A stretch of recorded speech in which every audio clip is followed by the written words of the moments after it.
ఇప్పుడు లక్ష్మీనారాయణ గారు ఇందాక చెప్పినట్టు మీరు 5 రాష్ట్రాలు చెప్పారు. మన ఆంధ్రప్రదేశ్ ప్రత్యేకత సార్.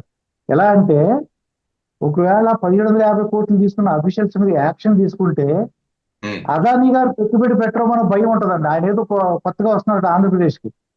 ఇప్పుడు ఈయన మీద యాక్షన్ తీసుకుంటే ఆ అఫీషియల్ మీద 1750 కోట్లు తీసుకున్న అఫీషియల్ మీద ఆయన పెట్టుబడి పెట్టరేమో అని కొద్దిగా భయం ఉండేది, కామన్ పీపుల్ అనుకునేదండి. ఉమ్. ఆయన ఆల్రెడీ కృష్ణపట్నం తీసుకున్నారు, గంగవరం పోర్టు తీసుకున్నారు. ఆయన ఉమ్, చాలా చేశారు. ఏదో డేటా సెంటర్ పెద్దది విశాఖపట్నంలో కడతాము అన్నారు. ఉమ్, కానీ ఏమవుతుందంటే మనకు మనం ఎటువంటి వారిని ఆహ్వానిస్తున్నాం అన్న దాని మీద కూడా మన నీతి నిజాయితీ ఆధారపడి ఉంటుంది. ఎస్ సార్, అది అంటే అదే. ఒక వ్యక్తి ఉమ్, తప్పు చేసిన తర్వాత ఆ వ్యక్తి మన దేశంలో పెట్టుబడులు పెట్టడు అని చెప్పేసి మనం అతను ఉమ్, ఏం చేసినా పర్వాలేదన్న ధోరణి పెట్టుకుంటే దాంట్లో మనం పలుచన అయిపోతాం. విదేశీ వాణిజ్యం, అవునండి. ఉమ్, ఇంటర్నేషనల్ మార్కెట్ లో మనం చాలా చీప్ అయిపోతాం. ప్రతి ఒక్కరిని కూడా ఆ విధంగా చూసే అవకాశం మనం కల్పిస్తాం. ఉమ్. మీరు అందుకనే ఒక తప్పు చేసి సిబిఐ అఫీషియల్ గా రిటైర్డ్ అయ్యారు కాబట్టి మాకు ఏంటంటే ఒక ఇల్లు అమ్మి మాకు తెలిసిన వాళ్ళు వాళ్ళు మెట్రోలో మాట్లాడుకుంటే విన్నాను సార్. నేను వాళ్ళు ఏంటంటే ఒక 50 లక్షలు విశాఖపట్నం నుంచి బెంగళూరు తీసుకెళ్ళడానికి చాలా భయపడిపోయారండి. 50 లక్షలు. అటువంటి 1750 కోట్లు ఎక్కడ పెడతారు, ఎలా ఇస్తారు, ఏం చేస్తారు అనేది వాళ్ళందరూ ఒక సామాన్యుడి యొక్క ఒక ప్రశ్న సార్ అది.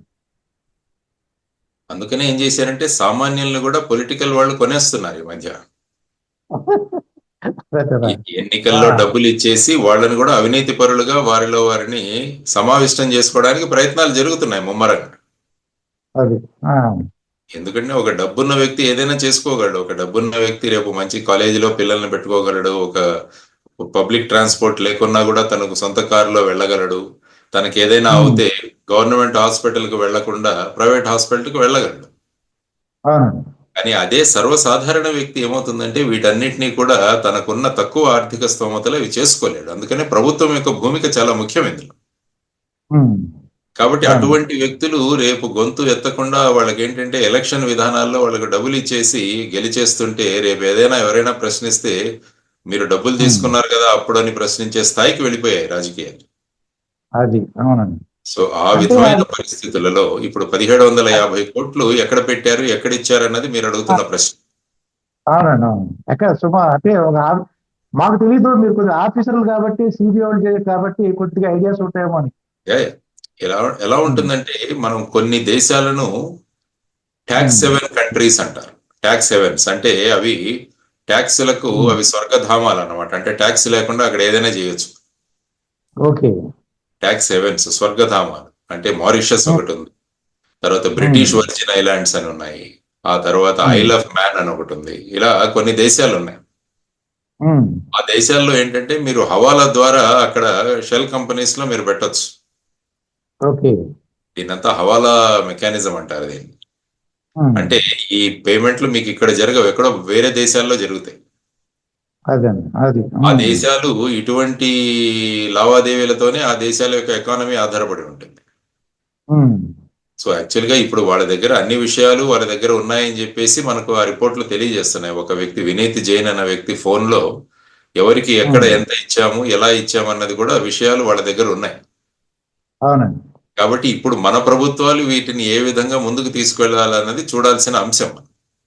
ఉమ్, ఎందుకంటే సాధారణంగా ఆ చట్టం ఏదైతే ఉందో ఫారిన్ కరప్షన్ ప్రివెన్షన్ యాక్ట్ లో ఉమ్, ఏ దేశాల్లో అయితే ఈ విధమైన అవినీతి జరిగింది, ఏ దేశాల్లో అయితే ఏ దేశవాసులకైతే ఈ విధమైన డబ్బులు ఉమ్, ముడుపులు అందాయి అని తెలిస్తే ఆ దేశాలు ఎంత యాక్టివ్ గా పర్సూ చేస్తే కేసు వాళ్ళు సమాచారం అందించే పరిస్థితిలో వాళ్ళు ఉమ్, ఉంటారు. అవునండి. ఇప్పుడు మన ధోరణి ఇది అమెరికాలో జరిగింది కదా మనకేంటి అన్నది, వాళ్ళు చేస్తున్నారు కదా చూద్దామన్న ధోరణి ఉంటే వారు పెద్దగా ఇన్ఫర్మేషన్ షేర్ చేయరు. అవునండి. ఉమ్, అందుకనే ఈ రోజు పార్లమెంట్ లో చూసినా కూడా మీరు ఈ రోజు ఒక జేపీసీ వేయాలని చెప్పేసి ఒక డిమాండ్ జరుగుతుంది. Joint parliamentary committee. కమిటీ ఉమ్, అంటే ఇప్పుడు ఏంటంటే ఇంతకుముందు హిండన్బర్గ్ అని ఒక ఆయన ఆయన అదానీ మీద చేసిన వ్యాఖ్యలు ఏవైతే ఉన్నాయో ఆ సమయంలోనే పార్లమెంట్ లో చాలా పెద్ద పెట్టున గొడవలు జరిగాయి. ఉమ్, అవునండి. తర్వాత సెబీలో ఉన్న వ్యక్తులు కూడా ఈ విధంగా అతనికి సహకరిస్తున్నారన్న ఆరోపణలు కూడా చేయబడ్డాయి. ఉమ్, ఇప్పుడు అమెరికా డిపార్ట్మెంట్ ఆఫ్ జస్టిస్ మరియు అక్కడ ఉన్న సెక్యూరిటీ ఎక్స్చేంజ్ కమిషన్ వారిద్దరు కూడా రెండు విడివిడి సూట్లలో కోర్టులకు వెళ్ళాయి. అవునండి. ఎందుకంటే ఉమ్, వీరు ఇంత పెద్ద ప్రాజెక్ట్ ఇక్కడ మాకు వచ్చిందని చెప్పేసి అక్కడ అమెరికాలో ఉన్న వారి దగ్గర నుంచి అనేక డిపాజిట్లు వాళ్ళు ఇన్వెస్ట్మెంట్లు సాధించారు అక్కడ.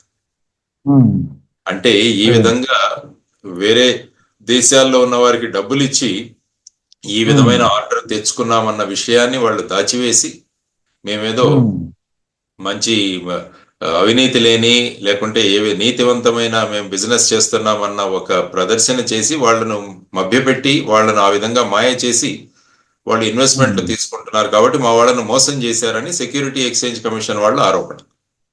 సార్ లక్ష్మీనారాయణ గారు మాకు చిన్న డౌట్ ఏంటంటే ఆ, ఇది ఇది పెద్ద అంటే చాలా ఎక్స్పర్ట్ కదా సార్. అదాని గారు అంటే చాలా పెద్ద ఎక్స్పర్ట్. ఉమ్. ఈ డబ్బులు ఇస్తున్నాను, నేను పట్టుబడిపోతాను అన్న ఒక అవగాహన లేదంటారా ఆయనకి? అంటే ఒక ఇప్పుడు సామాన్యుడు చిల్లర దొంగతనం చేస్తాడు చూడండి, జేబు దొంగతనాలు. అలాగా మరి ఈయనకి అంత నాలెడ్జ్ లేదంటారా, లేకపోతే నేను పట్టుబడి ఏంటి ఉంటది అంటారు? అందుకనే మీరు మహాభారతంలో యక్ష ప్రశ్నలు ఒకసారి చదివితే అందులో యక్షుడి ఆ, ప్రశ్నకి ధర్మరాజు ఒకటి చెప్తాడు. అన్నిటికన్నా ఆశ్చర్యం కలిగించేది ఏంటని యక్షుడు అడుగుతాడు చివరి ప్రశ్న. ఉమ్, 123 ప్రశ్నల్లో చివరి ప్రశ్న అన్నిటికన్నా ఆశ్చర్యం కలిగించేది ఏంటి అంటే ప్రతి మనిషికి వాడు ఆ. చనిపోతాడని తెలుసు కానీ వాడు తప్ప మిగతా వాళ్ళు చనిపోతాడు అనుకుంటాడు. అదే అది విధంగా ఈ అవినీతి పాల్పడే వాళ్ళందరూ కూడా నేను పట్టుబడను మిగతా వాళ్ళంతా పట్టుబడతారని అనుకుంటారు. అదేనా. సో ఉమ్, ఆ విధమైన ధోరణిలో వారు ఉమ్, చేసిండవచ్చు. కాబట్టి రేపు ఉమ్, నిజానిజాలు అక్కడ ఉన్న ట్రయల్ కోర్టులో ఏ విధంగా కేసు ముందుకు వెళుతుంది అనేది చూడాల్సిన అంశం. ఎందుకంటే ఇది ఆల్మోస్ట్ ఒక సంవత్సరం ముందు నుంచి ఈ ఎంక్వైరీ, ఈ ఇన్వెస్టిగేషన్ జరుగుతుంది. ఉమ్. ఈ ఇన్వెస్టిగేషన్ అయితే కూడా సక్రమంగా జరగకుండా ఉండడానికి కూడా వీళ్ళు చాలా ప్రయత్నం చేశారన్నది కూడా ఒక ఆరోపణ వాళ్ళ మీద. సార్ ఇప్పుడు ఒక 1750 కోట్లు ఇచ్చారని ఒక ఆరోపణ వచ్చింది కదండి. ఆ ఉమ్. 1750 కోట్లు అమెరికా వాళ్ళు కూడా ఏమన్నా మనం మేనేజ్ చేయడానికి అవకాశం ఉందంటారా, అమెరికా చట్టాల ప్రకారం?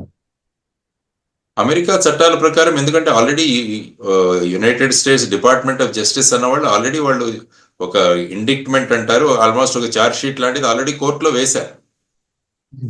ఓకే. కోర్టులో వేశారు. అది డైరెక్ట్ గా మనకు నెట్ లో గూగుల్లో కూడా అది దొరుకుతుంది వాళ్ళు ఏమేశారు అని.